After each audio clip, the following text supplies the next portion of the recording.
Welcome, everyone. I'm Donna Roth, a member of the Osher Lifelong Learning Institute at the University of Nevada in Reno. Today's program is part of the 2020 Reno Art Town Festival. It is a collaboration between the City of Reno and the Osher Lifelong Learning Institute. We're going to have a Chautauqua today.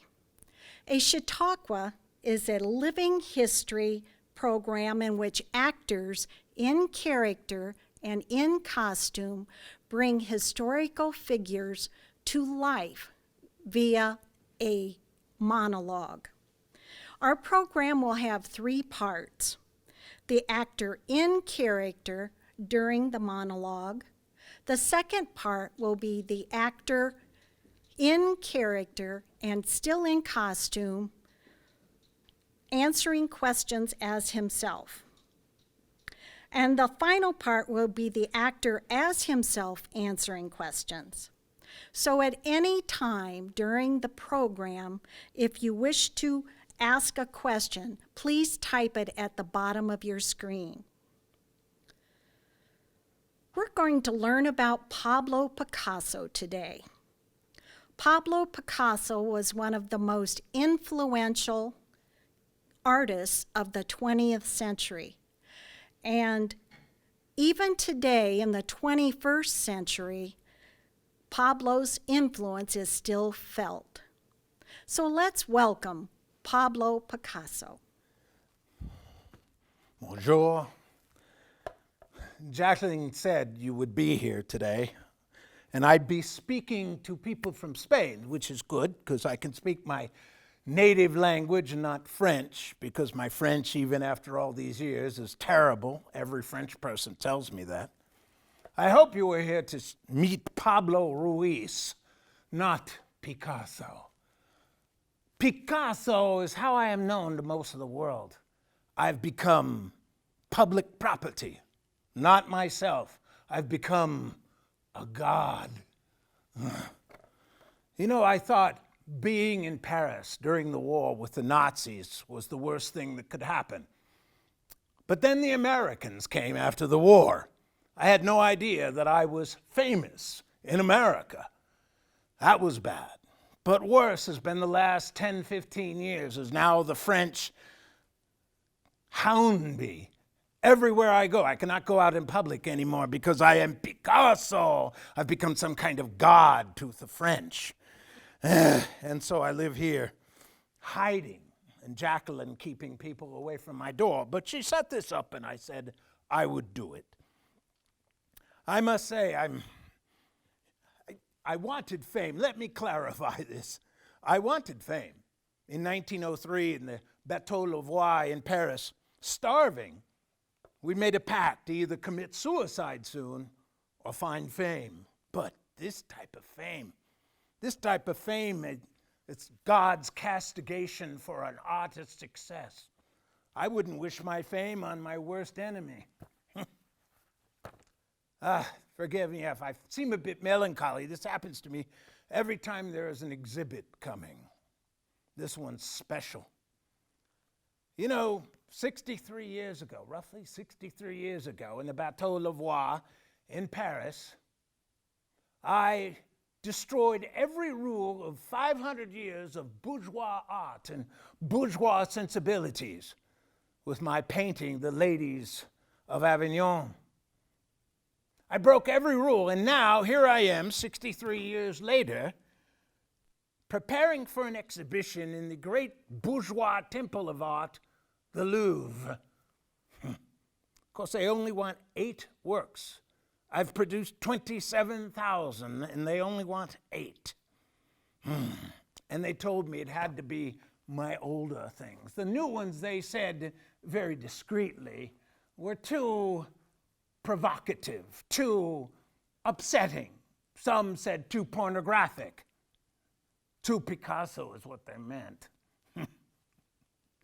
They're bourgeois. They will never accept me. They're like my father. They never accept what I do. I am far outside the rules of their lives. But it's intriguing that I will be in the Louvre with the Mona Lisa. Interesting because maybe they've forgotten, but in 1911, I was brought in for questioning for stealing the Mona Lisa, the great bourgeois art. I stole it, but they thought. Must have forgotten about it now, because here I am, exalted to be there. But it will be good. Guernica, not this is just a facsimile, but my great work, Guernica, will be there, which is great. I haven't seen it. I painted it in 1937, but in 1939, as the Nazis rolled into Paris, or close to, I sent it with 400 other works to the United States for safekeeping. I have not allowed it to come back to Europe until, well, they asked for it. But I didn't want it to come back because I didn't want any fascist toad like Francisco Franco to touch it or come near it. It was painted to object to their fascist attack on the town of Guernica in 1937. But it will be there, and it will be good to see it. But the problem with these exhibitions is they send me these books. And in these books, they are images of all the work. This is from 4 years ago for a display I did in Paris of 2,000 works. 2,000 different works. And their pictures come in this, and then I have to sign off on them for insurance, and so we know which is mine. But it's always depressing to me because this isn't just art. This is my life. The art is my life. Everyone indicates some part of my past. The years and years passing by. Years passing by. And the sad realization, the pathetic thing that I'm closer to the end than the beginning. And I am appalled by that thought. They are my life. My autobiography, if you will. But it is a great honor to be in the Louvre, I imagine. They told me I'm the first living artist to be exhibited in the Louvre. Wonderful. Maybe they know something I don't know. But I've always kept working. You know, many today think that I'm passé, that my current work, as I said, is often too pornographic, too explicit for bourgeois values, even here in 1970. But I've kept working all my life. As a child, my first words, my mother said, were lapis, the pencil, as I started to draw very early on. My father started training me when I was age 7. By age 9, I made my first great painting, I guess it could be called, of a picador at the bullfights. By age 13, I was considered a prodigy. I was enrolled in an academy where my father was teaching. I was enrolled in the academy, and to get there, you had to paint a new work. Most people, much older than I, to get into the academy, all were 19, 20 years old. They got into the academy, and the piece took them months to paint. It took me one day, because I had already learned to paint like Raphael, paint like Michelangelo. It was not hard. You just painted these images, and that's what I did. But I gained the academy that way. But I worked all through my childhood. I worked in the years in Paris, 1900 on, for many years, and years before the Great War to end all wars, creating Cubism and modernist painting. I worked in the 20s. Well, during the war, I kept working. During the Great War, all my friends, I took them off to war and never saw them again. But I kept working. Ava didn't make it out of the war either, my original muse for art. Then in the 1920s, I tried to create Surreal Ballet. I wanted to do something new with Jean Cocteau and Eric Satie. In my early years of the 20s, I kept working, very stimulated at that time. Of course, then I met a ballerina, Olga Kolakova, and married her. Great mistake of my life, marrying Olga, because she was strictly bourgeois. And so instead of painting great art, I was painting portraits, doing all of this terrible portrait work that the bourgeois loved to put on their wall. But I detested it. But in the 30s, I was saved by Dora Maar and got me out of my household with Olga. And of course, in the 30s, with the Depression and then Francisco Franco and the fascists destroying my home in Spain, I returned to working in that regard. In World War II, I worked in Paris, as I said, during the Nazi occupation. The Nazis would knock on my door every day, irritating me in many ways. They came once. I had a smaller reproduction of Guernica sitting on the table, and one Nazi officer picked it up and came to me and said, "Did you do this?" I looked at him and I said, "No, you did." And off he went. But Dora was there for a bit, and then, of course, Maria Teresa, a great inspiration to my work. Of course, at the end of the war, I met that woman, Françoise Gillot, and I kept working during the 50s, painting, dodging the Americans, dodging the French gawkers and people taking up my time and ducking the punches from Françoise Gillot. She liked to swing at people.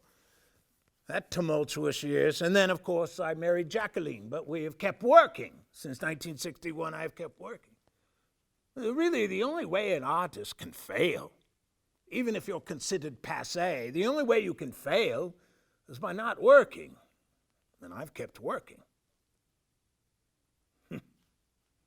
But I will not enjoy, I know what's happening at the Louvre. It will be one of these dog and pony shows they have. Whenever you do an art exhibit, they have these dog and pony shows where critics come up and well-meaning people of great money, bourgeois people with great amount of money are the most irritating of all. They will come up and they want you to explain your work, analyze what you've done. Oh, what is this a metaphor for? There must be something there. And I tried to tell them simply, art is not a mathematical proof. All these critics who tell you that they can tell you they can explain the ladies of Avignon in a mathematical formula. They're all wrong. There's no mathematics in there. The way I paint is of the object.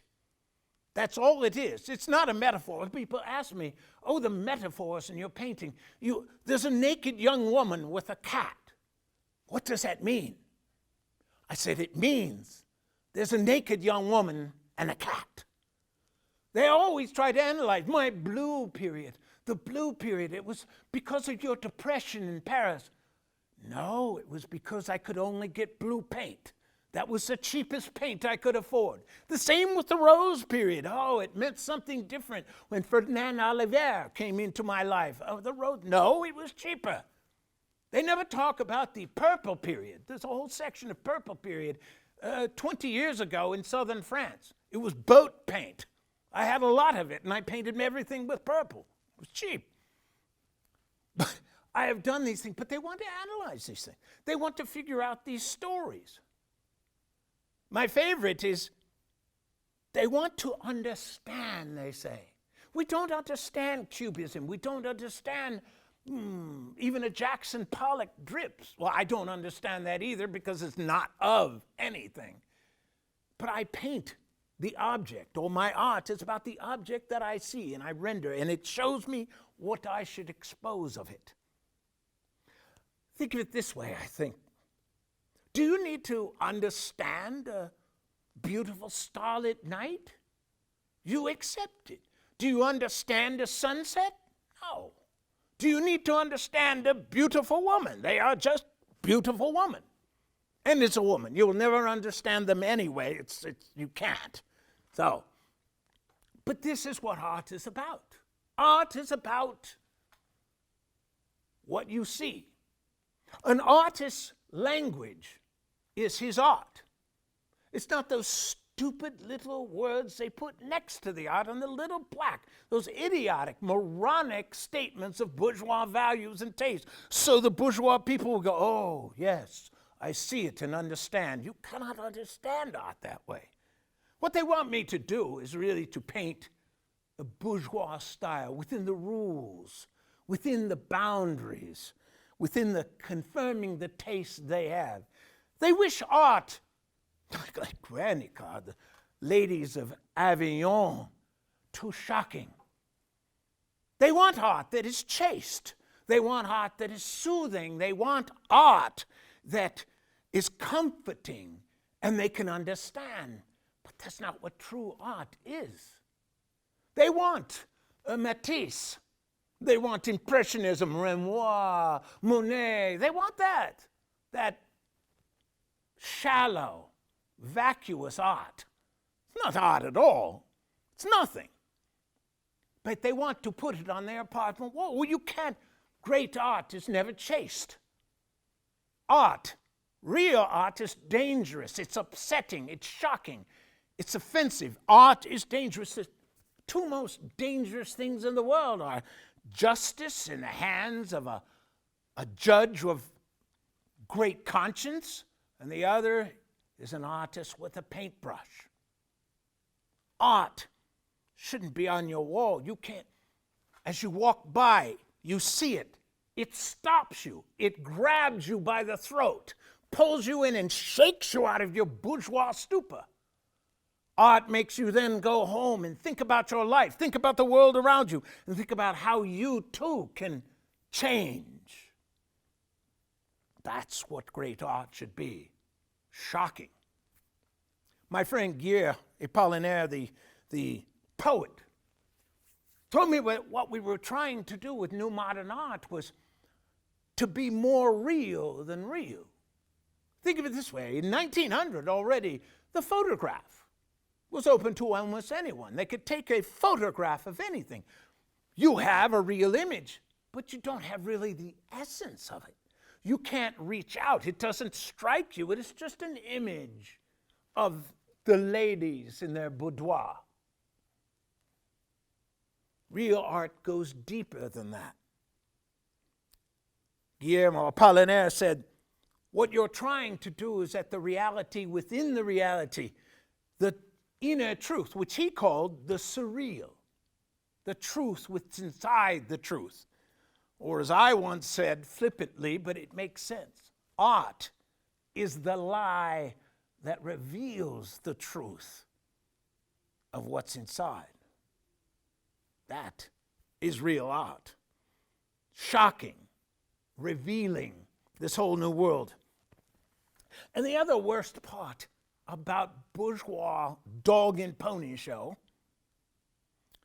they want to rob, as I said with a mathematical formula, they want to rob the magic from art. And art is magic. Most of you think of it as an aesthetic. It's not an aesthetic. It's a magic. It's a type of magic that helps us mediate this great world around us, often threatening, often hostile. It helps us mediate that. Art empowers our passions, our fears, our trauma, our lust. All comes through the art. And that's what a real artist is trying to do.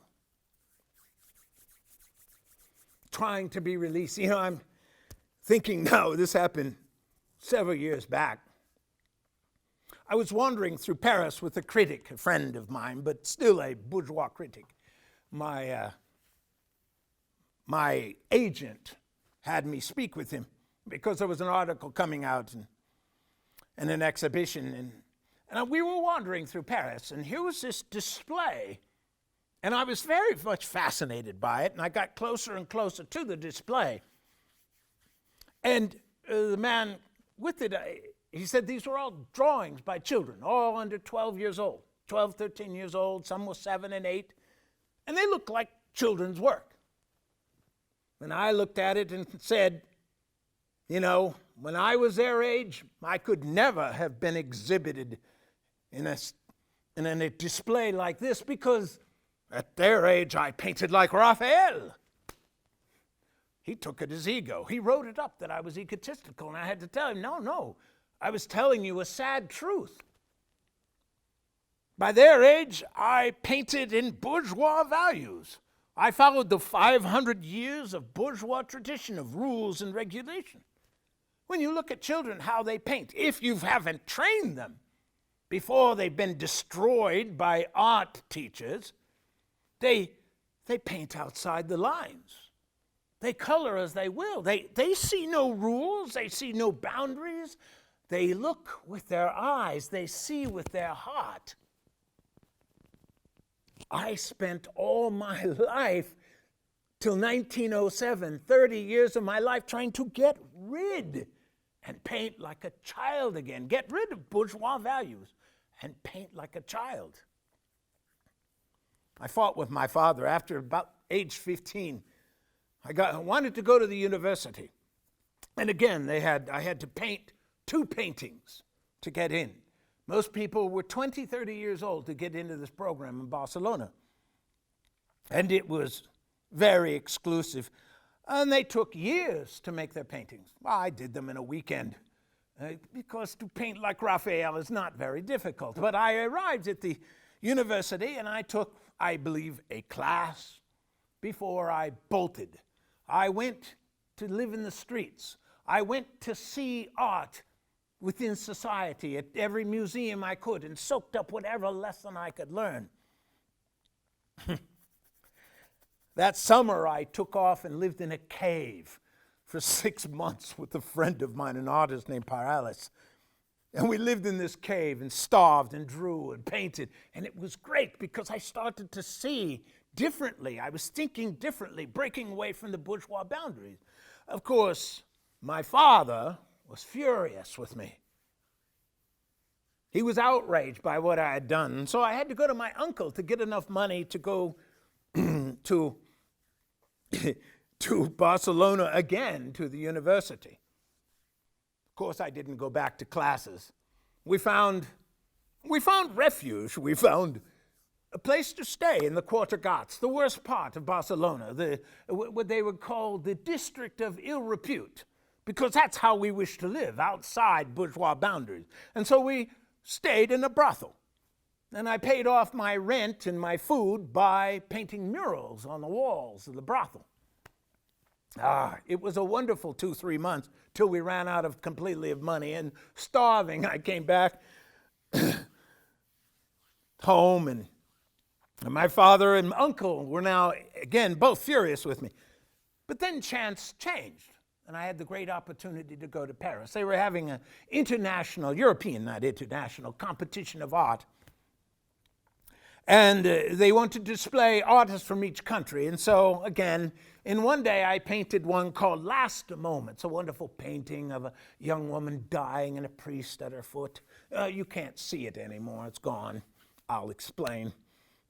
I painted it. My father and uncle thought it was magnificent. So did the committee. And off to Paris I went, where, of course, I never even went to the exhibition. I prowled around every cafe I could and met every artist I could. And quickly, I lived the debauched life in Paris. I moved to Paris with my friends, Casahemus and Sabarates, Jamie Sabarates, and we found a beautiful studio for the 3 of us artists, and it was wonderful. It was a pit, of course, but it came well equipped. We had a kitchen, we had 3 beds, and 3 models that came with the wonderful loft that we had. We lived the debauched bohemian life. My typical day was to live not like normal people. I would wake up at 2 or 3 in the afternoon, have some food, and then take off to the cafe, the La Pinagie, or wherever cafe or saloon bar we could find, and carouse with women. Perhaps drug abuse was used at this time. We were into anything that was outside the norms of bourgeois life. And we lived a great life. And then I would stay till midnight or 1 and then go home and paint. Now, this is a time when bourgeois artists needed the proper light. They needed to go out into the perfect sunrise or sunset for their impressionist paintings. I painted by candlelight in the middle of the night. I never even saw the sun.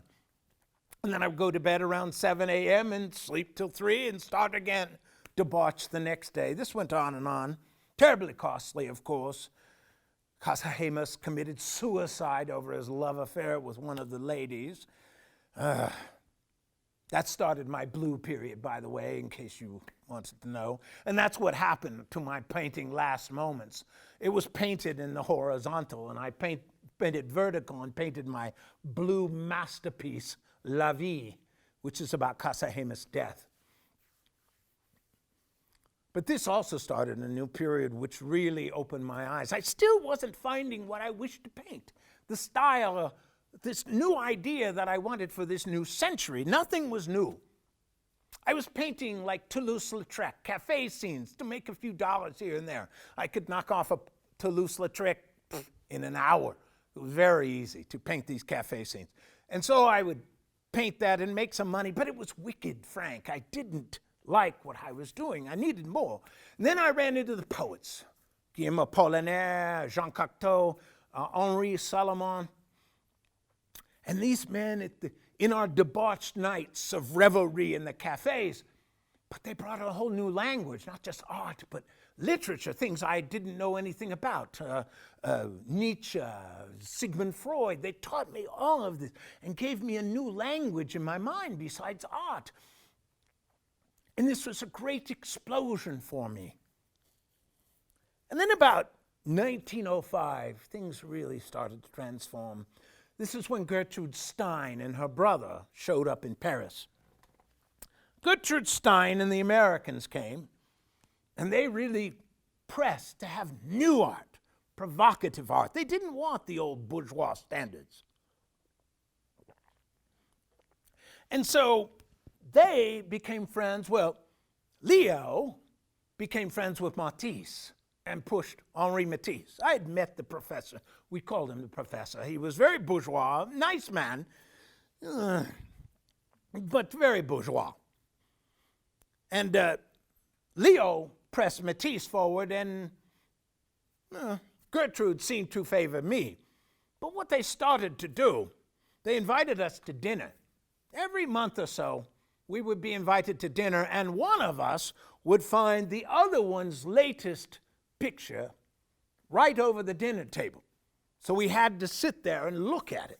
I had to look at Matisse's Fauvism, the wildness, where he created modern art by painting colors, inappropriate colors. Instead of a blue sky, it was purple. Instead of the dog being perfectly painted, part of the color went outside the dog. This was Matisse's Fauvism. There it was. I appreciated the novelty of what he did, but it wasn't what I wished to do. By that time, it started to very much focus on the paintings of Gauguin. Gauguin painted less and less and less. If you remember his South Seas images, they were less and less of multiple colors. They were one color, often a gray, drab color. And his images of the women in the tropics were often misshapen, slightly misshapen, larger, proportions not to bourgeois perfection of Michelangelo, perfectly proportioned. They were different. That was rolling around in my head. At the same time, I purchased a primitive African mask. And I was fascinated by how they made these African masks. The simplicity, the directness. Most are very dark, one color, but the shape of it, the planes, the structure. Some would say the geometry of it. And that almost also got me in trouble, but that's another story, the mask.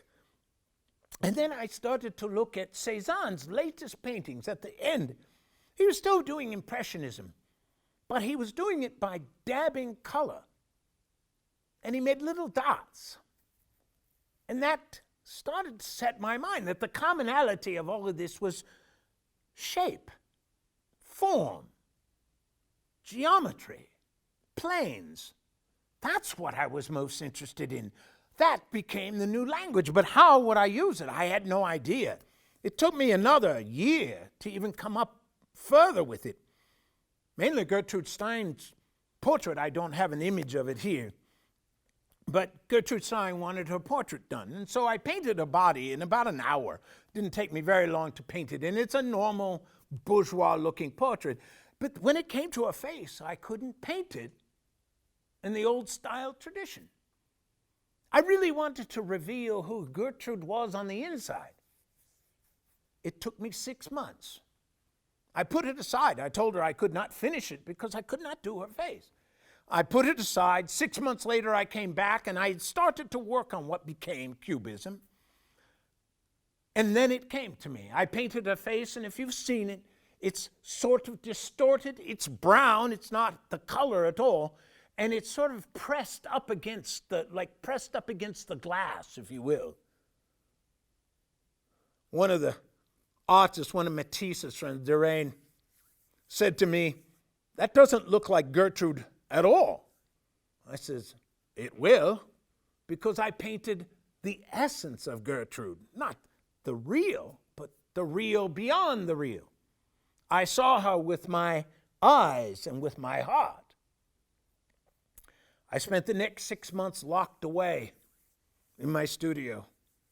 Ferdinand, my woman at the time, thought I was insane. I locked her out. I locked all my friends out. Everyone thought I had going crazy because I worked and I worked and I worked and I worked and produced in 1907 the Ladies of Avignon. 6 months of work to create. Now, of course, it's much bigger than this, at least 4 times bigger. But you can see what I tried to do was destroy 500 years of bourgeois art.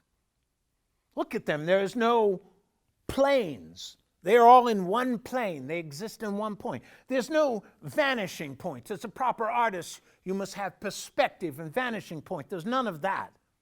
There's no single one point that you can gaze at. And also, they are looking out back at you.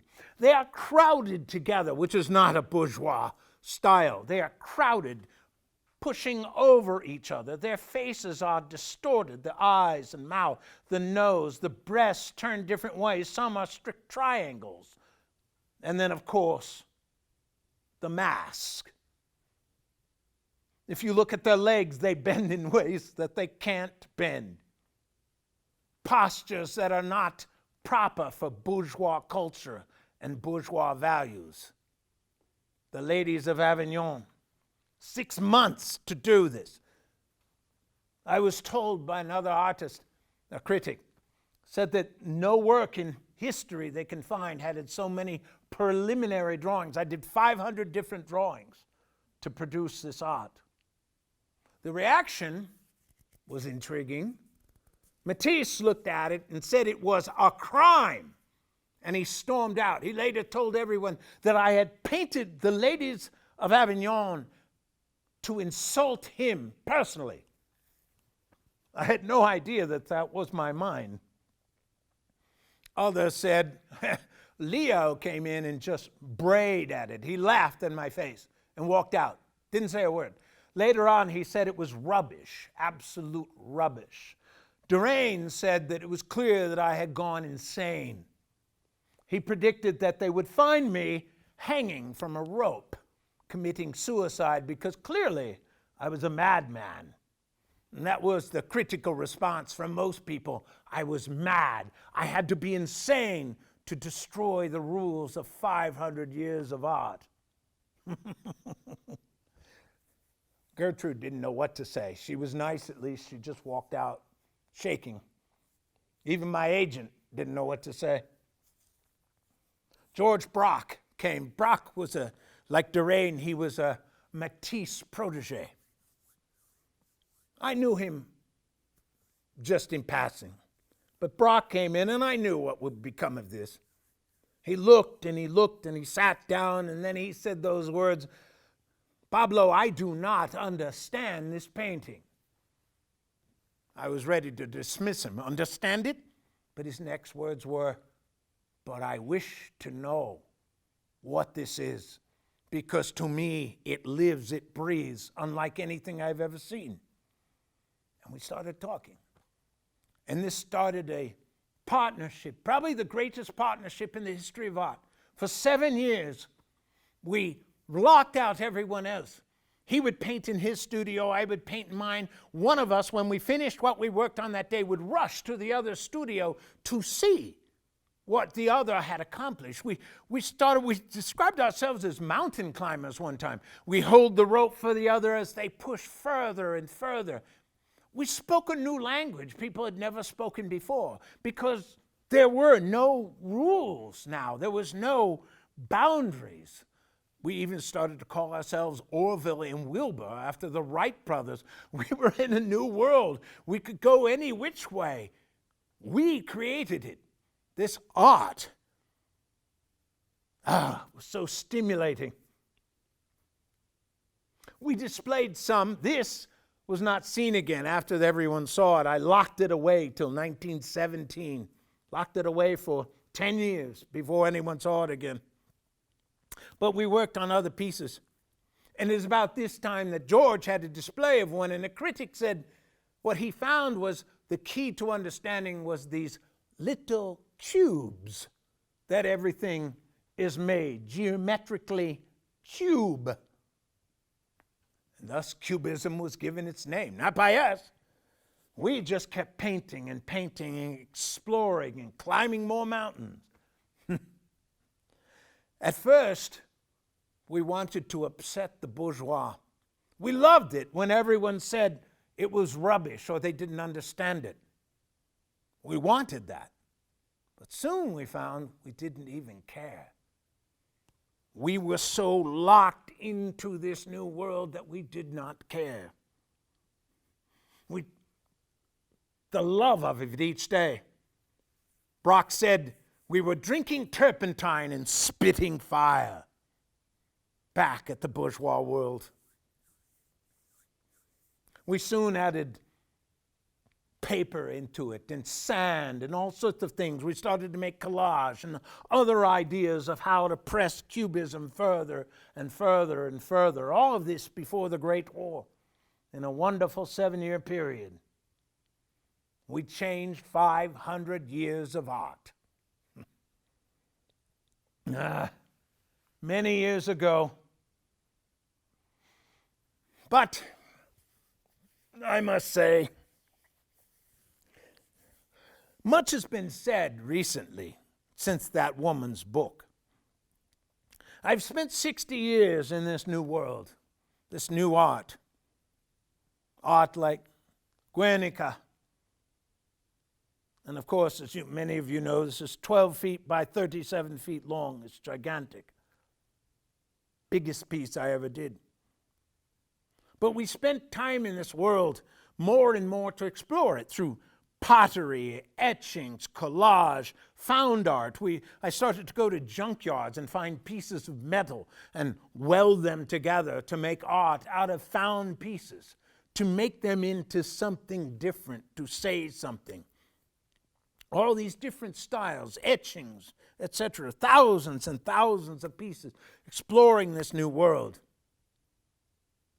Some say it came with a cost. That woman, Françoise Gillot, in her book, talked about how my pursuit of art made me selfish, made me outside the boundaries of common values of any kind, totally tied up in myself, totally tied up in my art, caring not about other people or anything else, sacrificing everything. There's some truth to this. I found the art to be all important. Let me put it this way. I had started down this path to change art for all time, to change the vocabulary of art, to break 500 years of bourgeois rules. My whole life has been dedicated to breaking these rules, whether in the Quarter Gotts or in Paris in the slums of the Bateau Lavoir or wherever it has been, to break the common rules. I devoted myself to great art, and to do that, you need to have great passion and great focus. Think of it this way. All of us, I believe, have the same amount of energy, a finite amount, about the same. All of us have the same energy.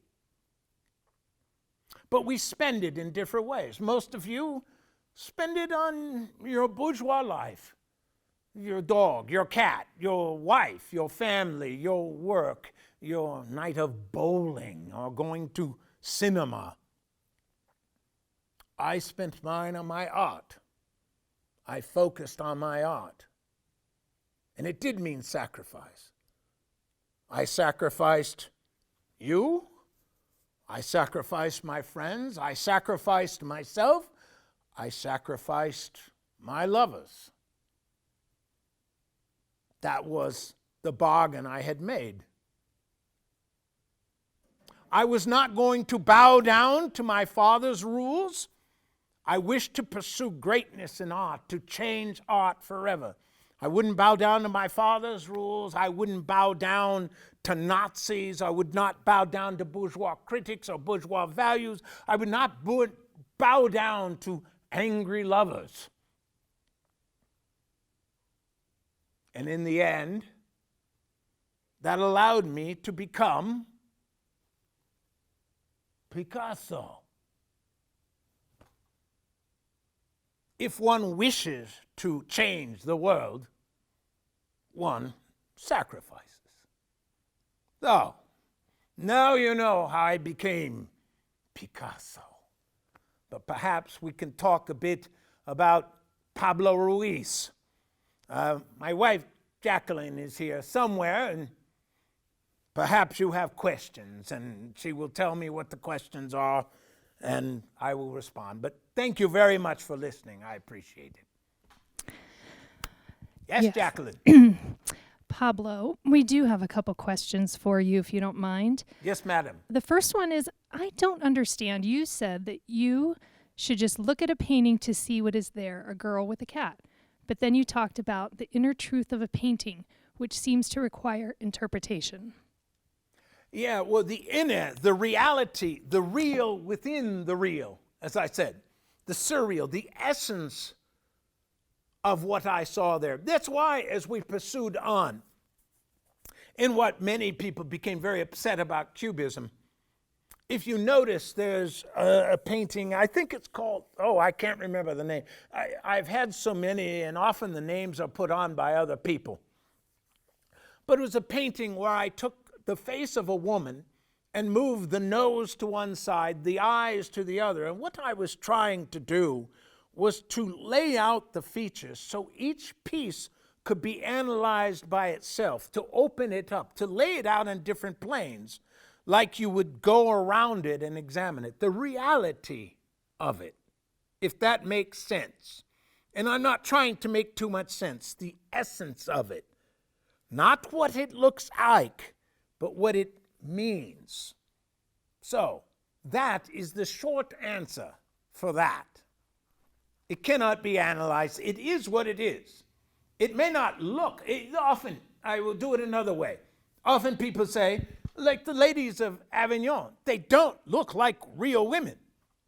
Or my bull in Guernica. It doesn't look like a real bull. It's got an ear over here past its eye and its nostrils. It's all distorted. No, I'm trying to get at the essence of what the bull is at that moment as the bombs were dropped out of the sky by German planes. And your pink palms, are you in a pink period? What is this? Is there symbolism there? Say that again? Your pink palms. This is symbolism, yes. It's symbolism of an accident as I was working to get in here. Yes, it went everywhere. I think it's all over me. I'm not sure. Yes, I tripped. Jacqueline never complained. She is very wonderful. But of course, this is a sterile room where we did this film today, and not my normal cluttered room. So to get in here on time for this, I moved too quickly and tripped over something and fell over another, which knocked over a can of paint. And I picked it up very quickly and threw it onto the table and grabbed a rag, and I became pink. I think it's dried now. We're going to have to get turpentine to get it off. Okay. Well, what would you say that you might have been influenced? The symbol of my communist leanings. I am a communist, in case that's the next question. I am a communist, pink, for the Communist Party, because all the others are run by the bourgeoisie, so never mind. Our next question is, would you say that you might have been influenced by very ancient art, such as the Egyptians? Such as? Such as that of Egyptians. Oh, in the sense only of African art, tribal art from Africa. Some of the masks were collection that were displayed in France in 1906 and 7 and 8 of these tribal masks, and some came from New Guinea and the South Seas. Some were from Africa. I believe some were from the United States, tribal. I was fascinated by that, and some of it links. If you do look at some of the Egyptian glyphs or some of the ways Egyptians carved, or that, probably that, I don't remember the pyramids being something. I've been asked that before. Do the pyramids, because of their angles and the planes and the geometry, have something to do with it? Not really, not that I am conscious of. Really, it was Gauguin opened the door with it and the ideas. And then, as I say, Cézanne's little dots, I started to see them as geometric shapes, planes, and perspective being played with in that way. So there are quite a few influences to it.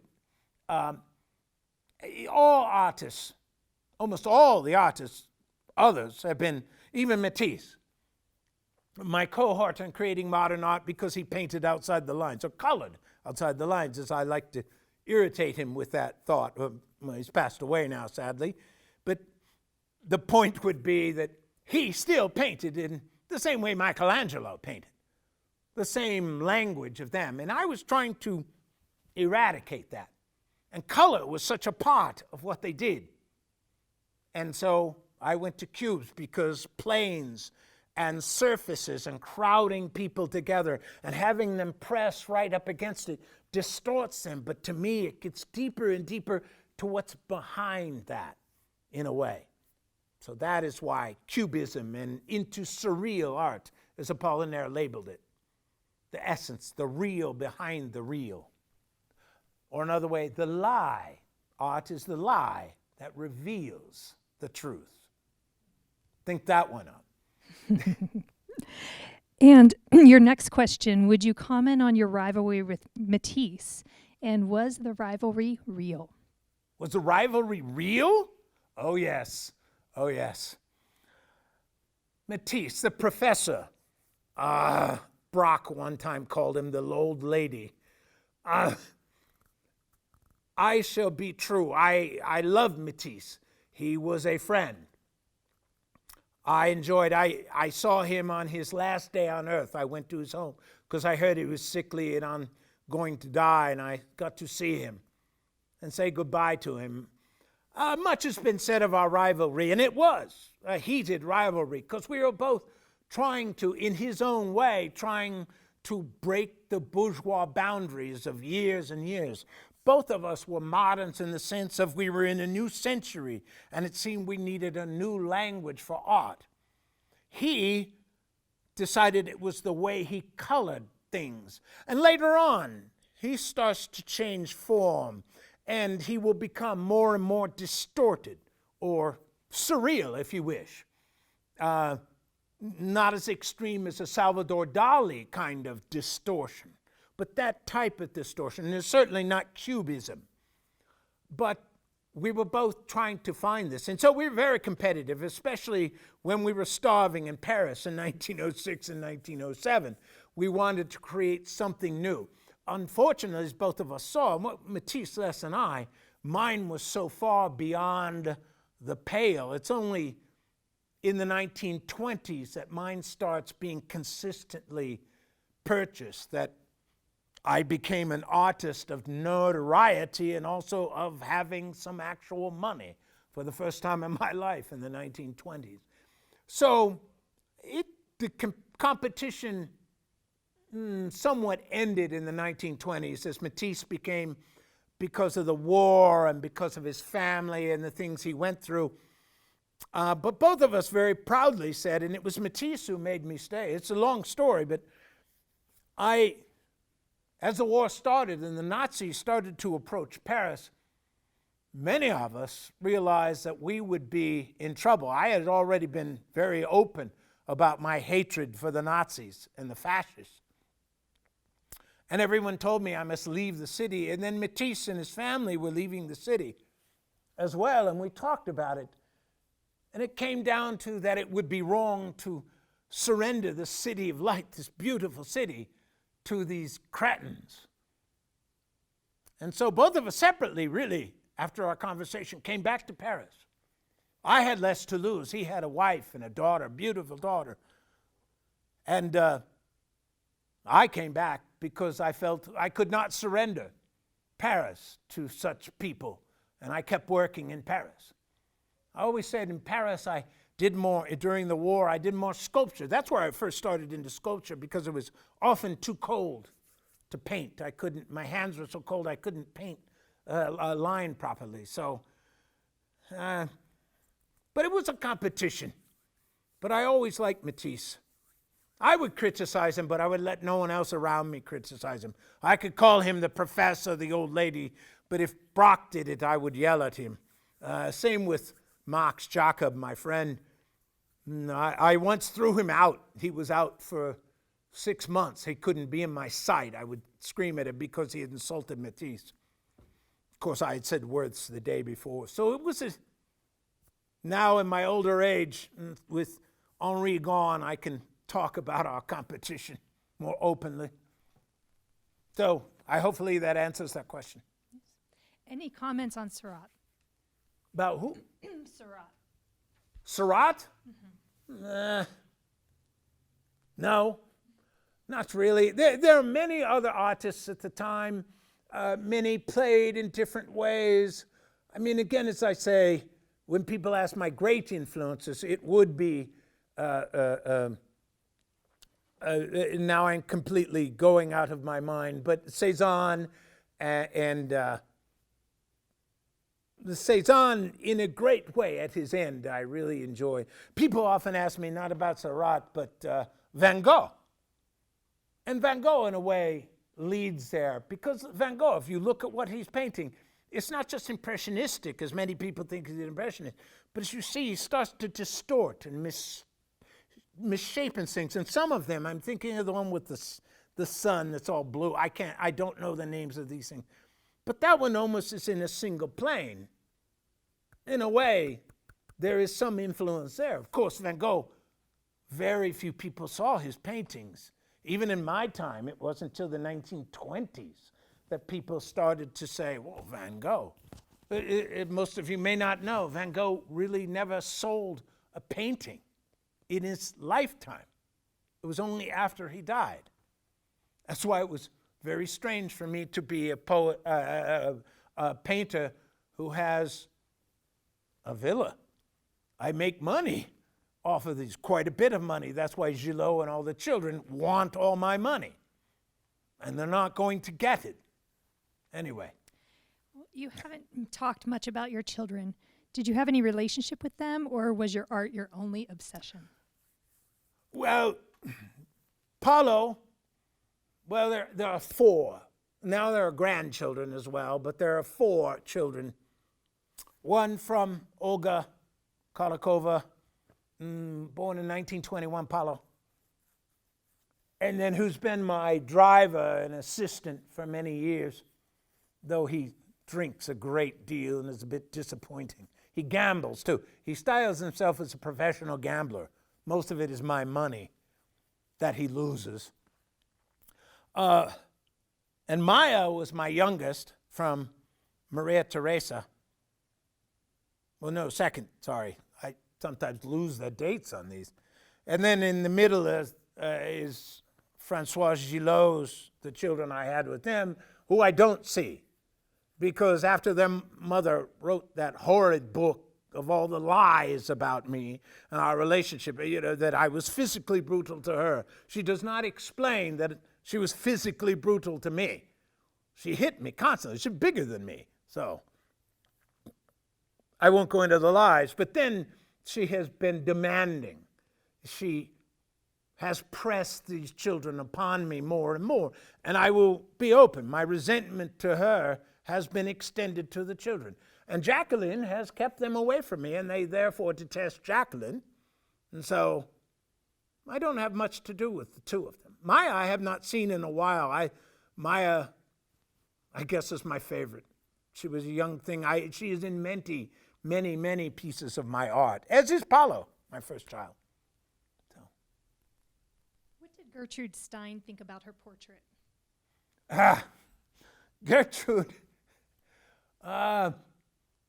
she seemed to take it with grace, and when I gave her that explanation of this is how she will look in the future, she laughed at that. She reviewed it. She put it up over her dinner table. After I painted that in 1906, there were no more exchanges. It stayed over her dinner table.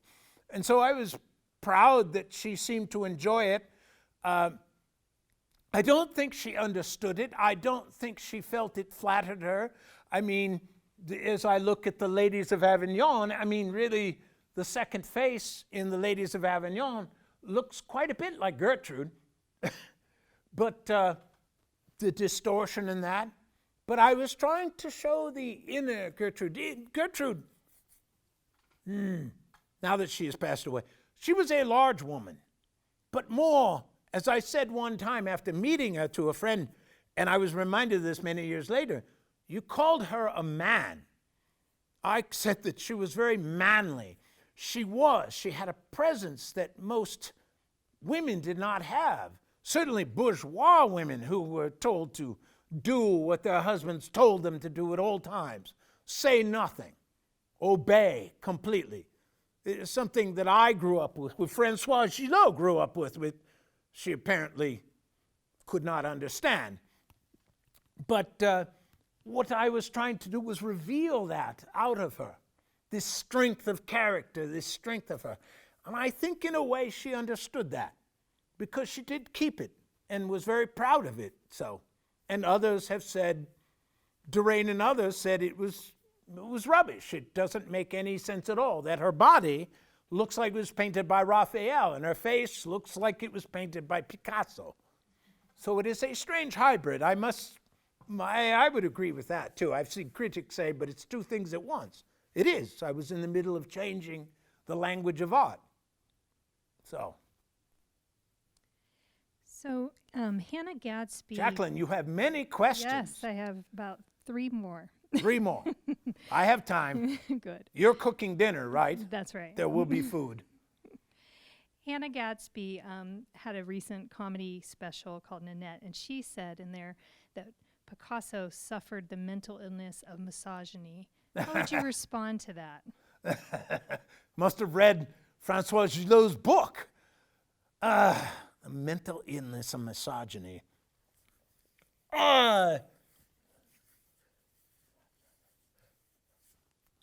Women have always been the muse in my life, to my art. Very few women, such as Jacqueline, Eva, Genevieve Laporte, which we haven't talked about, understood that my art came first. If I get, as Jacqueline knows, if I start a painting tonight or a piece of sculpture, that will be all I think about. I may miss the meal. I may drink because I can't solve this. Jacqueline understands. Genevieve understood. Eva understood. Ferdinand, for a while, understood. Gillot never could. Maria Theresa could. Dora Maar had other mental issues as well. The women had to understand, as I was trying to say at the end, that everything around me comes second to my art. Now, some have said that, well, because of that, you mistreated these women. Freud probably do a wonderful thing on me. I've seen many studies about what drives Picasso and these studies. I don't read them, but I've heard about them. I would say I've sacrificed everyone.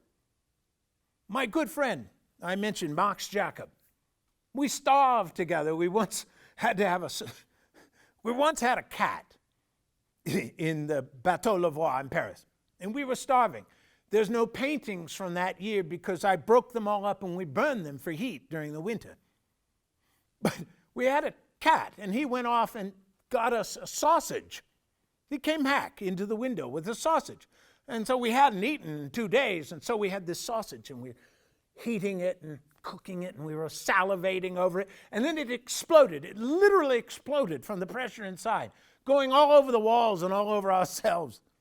And then we fought the cat to lick the sausage off the walls. That's just the life that Max and I had. And I got mad at Max because he said in about 1924, I believe, in an article, he said that at that time we were starving so much we had made a suicide pact. I was very angry that he had said that in public, something secret about me, my personal life. And so I banned it for 30 years. I didn't see Max. And then one day, we just started talking again. One person described that with Picasso, none of the women in my life, Olga, I paid all her bills for Olga and Pablo her entire life until she died in 1955. We never got divorced, but I didn't live with her after 7 years. Most of the women, if you look, I'll be honest, 7 years. And then I need a new muse. And the muse comes from how you put your heart and soul into it, the relationship, the love. This is why Jacqueline appears in so many of my new works, because she is my muse. And so I needed a new muse to push on. And they never left my life. They just went out further. I kept in touch still to this day with Maria Therese. And there's a famous story of how I had Dora Maar and Maria Therese fight. This is a story that Dora Maar created this story. It's totally not true. Maria Therese says it's not true either. But that I was painting, and they became in an argument because my new woman in my life and the older woman in my life, and I kept Dora Maar and paid for her health care as she went more and more insane and before she had to be confined. But I was paying more and more for a doctor and her lodging, and she had a huge fight with Maria Therese, not a physical fight. And I apparently was supposedly said, the two of you just fight it out, and whoever wins will stay in my life. But they both stayed in my life, and there was no fight. But this is a story. It comes from the idea that, as I say, I sacrifice people. I sacrifice myself. As your other question, perhaps I am not the greatest father. I never claimed to be a great father because art will come first. That's why I said my house is so filled with painting and art and sculptures and the walls of people I collect. I not only have, I don't know how many thousands of pieces of art here that is mine, but I think I have 200 Cézannes, I have hundreds of Matisse, I have Renoirs, Monets, I have all sorts of art that I've collected over the years. It's stocked in every corner. Many of mine are just on pallets in the back, like this one, face to the wall. So, I don't know if I answered the question, but as close as I'll probably come. We have one more for Pablo, Yes. and then we'll save one for when we meet Doug. But do you have any regrets, or are you satisfied, Pablo, with the life that you had? Oh, I'm very satisfied. I've created art. I've changed the whole rhetoric of art. I've changed everybody now. I heard from the young man in the United States. He's now dead many years. Jackson Pollock, the drip painter. He sent me some information. I heard him say, he said, everyone who paints now is following Picasso's lead. Without Picasso, there would be no modern art. There would be no modernist art. There would be no, what do they call it, abstract expressionism. And now I'm hearing that it's called neo-expressionism. I don't know what that means. But all these new art. Andy Warhol said that I gave him the license to think of a new style of art. So I'm very satisfied with that. Yes, there are regrets about women and men in my life. I regret many things. I regret that Francisco Franco is still alive and I cannot go back and live in my home country of Spain, because I will not return until he is dead. I regret that I became a communist. Pink. I became a communist, and the communists became just as rule-stricken and bourgeois and exploiting of the working class in the Soviet Union as the worst fascist. So I have regrets on many things. But in general, my life is as it has been. I have done the things I wish to do. I regret perhaps now that I can't go to bullfights without being mobbed. And so many want money. You know, I will give you money if you just don't ask for it. That's Françoise Gillot. She demands, she demands. I'm Pablo Picasso. I don't like demands. That's bourgeois rules. I'll give it to you if you don't demand. Anyway, I'm sorry. Are there other questions? Not for Pablo right now. So we're done. I can go back to working. You can go Painting? back to working. Yeah. Well, thank you very much. I appreciated it. And great job, Jacqueline. And now You're I welcome. can stop talking like this? And now for the difficult transition, because unlike many of my characters, I have nothing I can remove. And now that I have my eyes fixed, I can't even put my glasses on because then I can't see at all. But I'm Doug Mishler, in case some of you don't know. Teach at University of Nevada in the history department, or did. I don't know what's going to happen this fall because of COVID-19. And also am the managing artistic director of Restless Artist Theater in Sparks, which we hope you all come to when we open up again, because it's all been remodeled, repainted, everything changed around. It's cool. I'm going over there now to regrout the bathrooms. Anyway, so do we have questions? I was going to say he didn't really express regrets. And for the other question about him analyzing his art and the more real than real, the surreal, that's the way he talked. Now, it is almost gibberish. Part of it could be an act. He didn't like to explain. So if you read a lot of Picasso, there is, and he didn't write anything down. These are all done in articles to critics and publications and many, many interviews. And I bet you could find things done within the same week that are almost the opposite. Because he doesn't want to tell you the truth. He doesn't want to reveal anything. He certainly won't reveal anything personally. I can't probably do Pablo Picasso like he would naturally be. He would not take these questions about the women in his life. That's where that famous line is that the comic you were talking about, it's a famous line about the fight. He always insisted that never occurred. Maria Teresa always said that never occurred. It's a fiction. Gillot played a little fast and loose with the truth because Picasso was not going to give his side of the story. So, and there are many stories from other people who talk about that Françoise Gillot would hit him in the face with her fist and use objects. With Gillot and with Olga, they were people that should never have gotten together.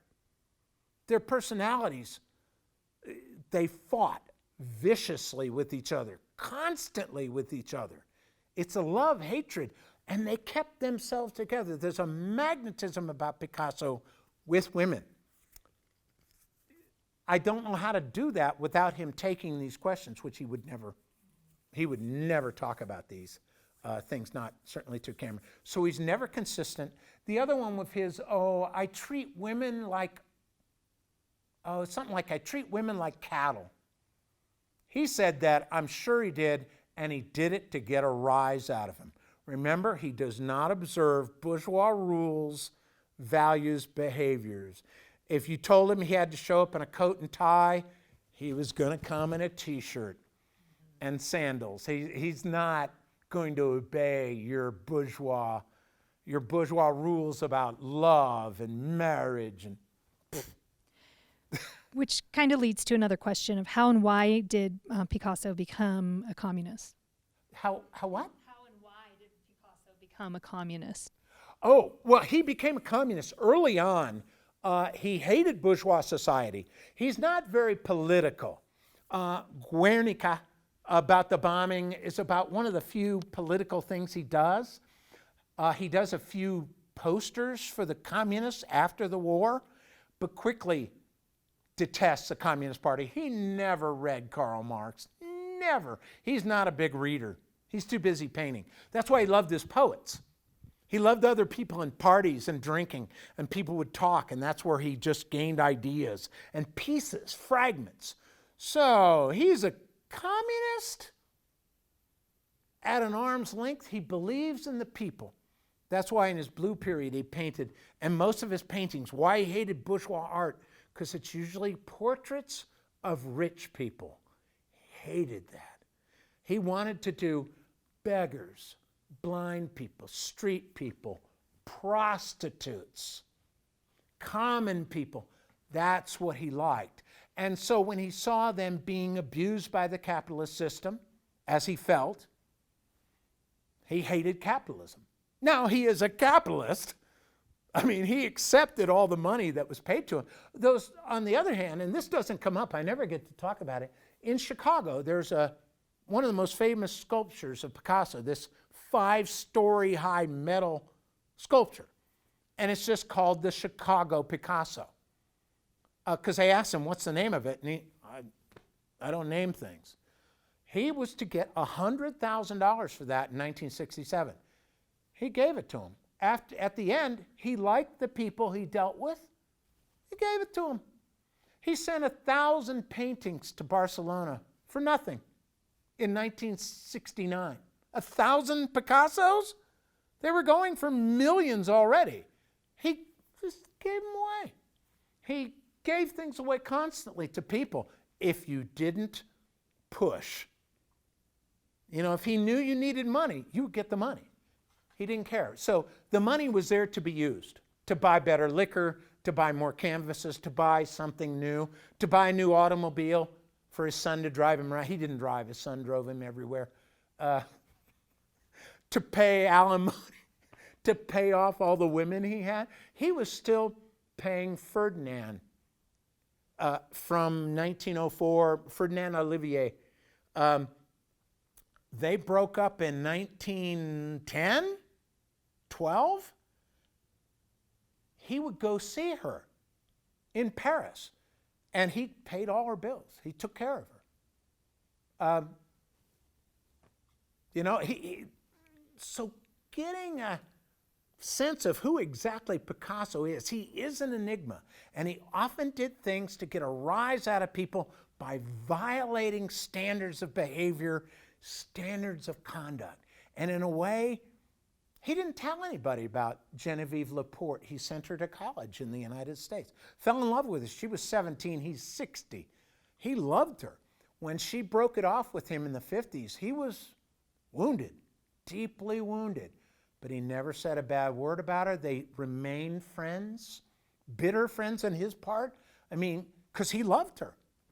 One of his friends said, Genevieve Laporte, and nobody knows much about her because she moved into his life for a brief time and then was a friend, kept out here, but he loved her. One friend said that was his great love of his life, was Genevieve Laporte. There's a few images of her. There's actually a wonderful picture of her with him in his studio in Spain. It's wonderful because there's very few pictures of her, unlike the rest. I want to remind the audience that right now we're asking Doug Mishler questions about Pablo Picasso, and also you can ask questions about the process of becoming Sure. Pablo Picasso. So if you have any questions, Aren't we please. doing an Ollie presentation on that? Yeah. If you have any questions we for are. Doug, please go ahead and type your questions in the Q&A box at the bottom Or of the ask screen. Pablo and I'll And respond. yeah, we'll go back and forth. Huh? Yeah. So, I'm so used to it. So you do have a question for you, Doug. What drew you to develop this character? Oh, I am, because people always ask, do you paint? Or do I do any art? No, I'm a horrid physical artist. I can't, my stick figures, I do stick figures in my history classes, and people laugh because they are bad stick figures. I can't do anything. But somehow I got into Thomas Hart Benton, the American painter. Have developed, but haven't really done Jackson Pollock, because I love Pollock. They were doing something in Oklahoma on the Spanish influence. I am drawn to artists, and I was drawn to the idea, and it was about the time that they started the Genius series on National Geographic, and I caught a piece of it. And the genius of Pablo Picasso, that you can't really explain it, that he is not bound by the rules. He thinks in a way. I mean, how do you go from Michelangelo to this, or to what is now my favorite, even though I don't think it's beautiful, The Ladies of Avignon, which destroys 500 years of tradition of art and what art is. What kind of human being does that? I wanted to get in there and explore. And then I go, oh yeah, his relationship to women and other men is very strange. I sort of did as Pablo, that story of somebody said, you never leave Pablo. You just move out to a different orbit. And the orbit comes back. It's elliptical. So it may take 20 years. And then you come back. And then you might go away again, but then you'll come back. He never threw anybody away. And a lot of the misogyny, you get this idea from Gillot that he uses people up, throws them away. Didn't do that. You just aren't important to him right now. Maybe later, but right now he needs new. All his relationships are about 7 years, and then it's pretty much toast. All except Jacqueline, his final wife, who is much younger than he am. But I have a wonderful book. If you guys want to go out and get, it's about $100, Picasso and the Camera, a giant book of photographs of Picasso working and at play. And at the end, it has all these wonderful pictures of him and Jacqueline dancing and things like that in this cluttered to the max house. You look in the background, and there's one, oh, that Picasso sold recently for $49 million. There's another, you can see, there's a famous picture where a corner of a painting that was later sold for like $30 million is just shoved into the wall, not even framed. It's just shoved into the wall with all other things stacked on top of it. And it's a priceless painting. They say now, I use in the talk, 27,000 objects. Most scholars believe that they have no idea. Some say it's over 150,000 things he produced in 70 years. It's well over one a day. Every day for 70 etchings, pottery, all of that. The famous Don Quixote, most people know the Don Quixote, that's on pottery. That's where it comes from. It's not a drawing, it's from pottery. So he just is prolific, and it just drives him. And so I became fascinated as I got into this. And then the thing that, wait, I can appear in Oklahoma in the summer in the heat and humidity in a t-shirt and shorts instead of a long beard and glued on stuff and 3 layers of wool. Yeah, this sounds good. So there was also a personal side to it. So he's just a fascinating character. Not always nice. I like that too. Very human. Not always pleasant, but human, complex. I love that. So we have a comment that this was a wonderful, intimate look into Pablo Picasso's life. That was sent in by my mother? No. How long did it take to become him? It was a good, solid year of hard work and terror.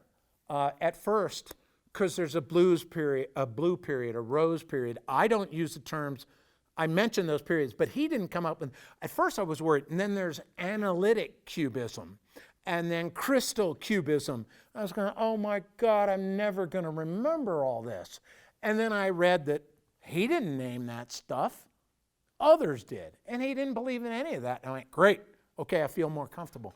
But it was a long year of reading the great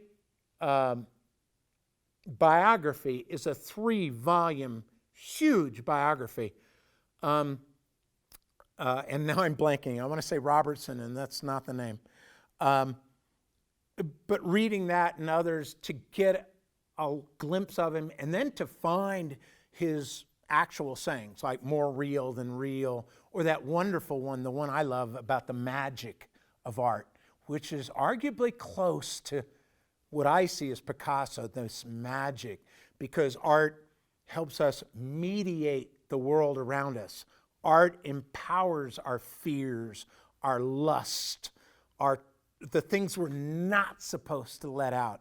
You can. Why he becomes so pornographic as he gets older, which when he dies, his last 10 years, everybody said it's just junk, it's trash. And then it had a renaissance in the 80s and 90s. They went, no, he was Neo-Impressionism.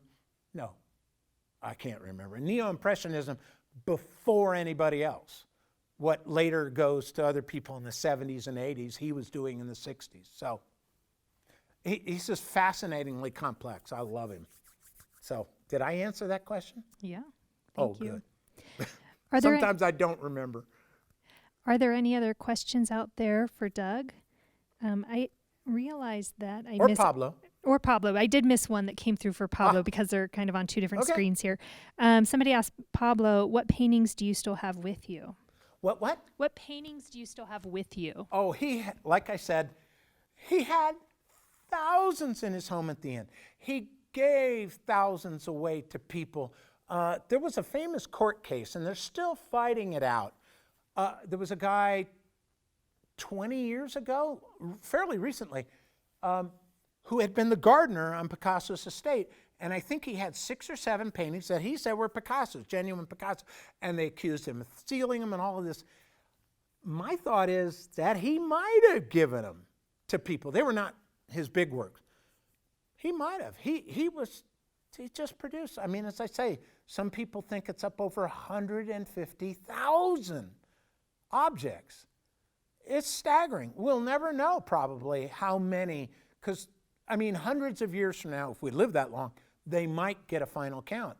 But art constantly is being discovered that's Picasso's, that they didn't know. It's on somebody's wall, passed down from generations, and no one knows what it is, and then they go, oh, it's a Picasso. And he does sign them. They're all signed. The rare ones are signed Pablo Ruiz in the early years before he went totally abstract. And if you do look, I mentioned that, if you look, I don't have any here with me, I should bring one, but the images of what he did when he was 9, 10, 11, there's one called The Old Fisherman. It's in yellow. It's magnificent. He's 13 years old. It's just stunning that he could just paint it. Oh, I forgot to use the line he talked about. He was called a prodigy. And he used to say, if you look at the Latin, what prodigy means in Latin, it does mean a child savant kind of thing, but it also means unwelcome, dangerous, despair. And later on, he loved that idea, because it's so perfectly him. He was unwelcome. No one understood him in his damn little cubes. And this, I love that they just go, it's garbage. And he hides it for 10 years. And later on, it changes everything. So. Wonderful. Well, that was the last question that we have. I just want to thank both Doug and Pablo for being here. We got also a lot of great comments. I just want to, many thanks for a wonderful performance and all the insights into Picasso. Really enjoyed the presentation. Thank you.